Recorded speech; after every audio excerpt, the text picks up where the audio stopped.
This is how you clean oven trays.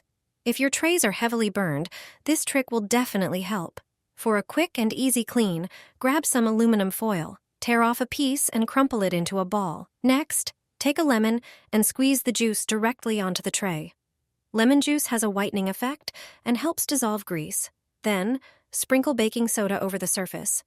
Baking soda effectively removes stains due to its abrasive properties. You'll notice the mixture start to foam.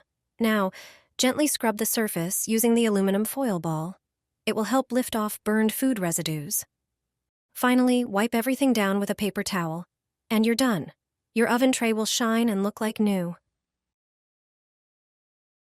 Lemon juice and baking soda make the perfect natural cleaning solution for tough stains, especially on baking trays.